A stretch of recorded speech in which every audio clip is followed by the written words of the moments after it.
США, а Валиевой в новом сезоне. Камила, новая Загитова. Такой фигуристки еще не было. 14 мая Федерация фигурного катания России объявила состав сборной России по фигурному катанию на Олимпийский сезон 2021-2022. Увы, но среди 6 фигуристок из основной команды, и еще 2 попавших в резерв, не нашлось места для олимпийской чемпионки Алины Загитовой и двукратной чемпионки мира Евгении Медведевой. Список Федерации еще раз подтвердил, что вчерашние примы фигурного катания остались уже в прошлом. Несколько обижает только то, что сами фигуристки нам об этом ничего не сказали. Женя и Алина уже давно игнорируют официальные соревнования, но все еще мучают свои многомиллионные армии болельщиков неопределенностью. Более того, Медведева в многочисленных интервью подчеркивает, что сдаваться не намерена. Возможно, Женя действительно хочет повторить путь Токтамышевой, однажды вернувшейся за места на подиуме. Пусть так и случится, пусть Евгения прогремит на Олимпиаде 2026 года, реализовав свою давнюю мечту. Однако это только теория.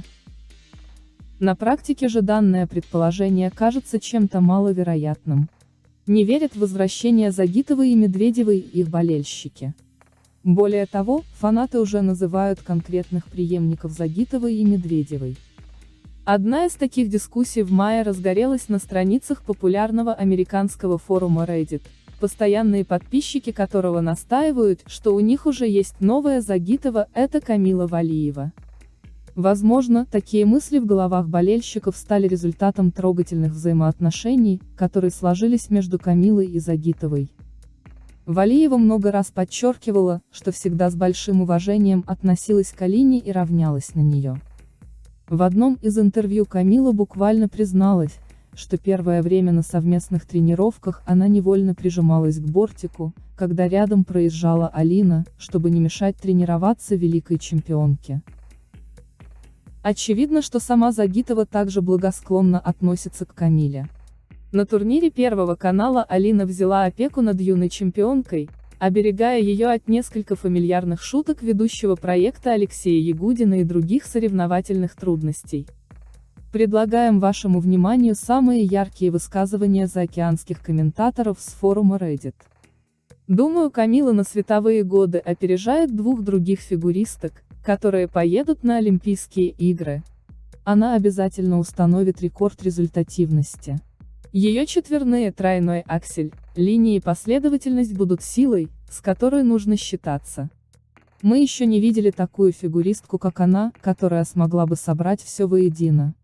Единственное, что ей нужно улучшить, это уверенность в своих силах и владение ею на льду. Как вы думаете, как будет развиваться Камила в следующем сезоне? Будет ли у нее такая же траектория, как у Алины в 2017-18 годах? Мне все еще интересно, достигнет ли Камила пика слишком рано? Она, Алина или Женя? Я считаю, что Анна Щербакова – это Женя Медведева по срокам. А Камила – это Алина. Да? Я желаю ей всего наилучшего и не могу дождаться, чтобы увидеть, что она сделает в будущем. Камила поедет на Олимпиаду, как однажды Медведева, фавориткой, но ее победу заберет кто-то другой. Я бы сказала, что скорее Анна Щербакова будет в такой ситуации, как Женя, так как Анна старше, а Камила будет больше похожа на Алину, которая пришла из юниоров. Единственное, что объединяет Анну и Женю, это то, что они старше ближайшего конкурента. Все признают Камилу следующим чемпионом. Последнее предложение опасно. Камила в хорошем положении, но давайте посмотрим, как пойдет следующий сезон. Последние несколько Олимпийских игр показали, что в итоге Олимпиаду выигрывают молодые фигуристки. Я не думаю, что Анна когда-либо была фаворитом, она никогда не доминировала, как Женя.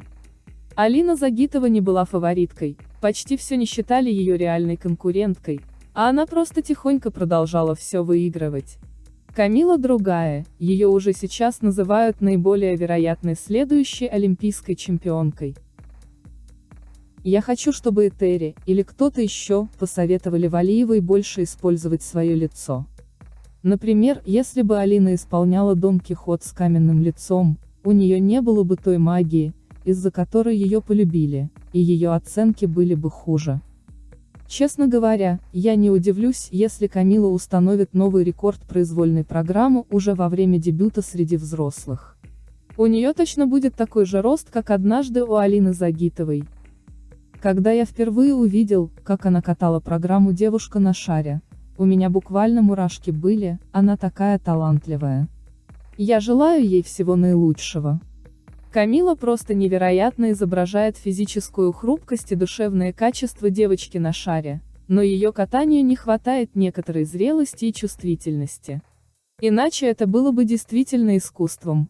Я скажу, что ее хореография – это бриллиант. Есть моменты, когда она улавливает сказочную суть, которую вы можете представить, когда смотрите на картину. Она даже выходит за рамки изображения и показывает девушку как бесплотный акробатический дух. Удивительные возможности Камилы действительно помогают делать некоторые движения тонкими и волшебными. Чтобы не писали подписчики Reddit, а за поездку в Пекин Камиле еще придется побороться. Напомним, что в руках у Федерации всего 3 путевки для фигуристок, кому достанутся билеты в Пекин – большой вопрос. Один из них однозначно окажется в руках у Анны Щербаковой, так как представить себе Олимпийские игры без действующей чемпионки мира – что-то немыслимое. Еще один билет наверняка достанется Александре Трусовой, которая давно уже стала одним из самых ярких брендов России на международной арене. В пользу Саши и Ани говорит и возрастной фактор. Русскую ракету и 3-кратную чемпионку России могут пропустить впереди Валиевой уже потому, что у Камилы в запасе несколько лет, она еще успеет на свою Олимпиаду. Уже сегодня можно предположить, что Валиеву ждет борьба за 3-ю путевку.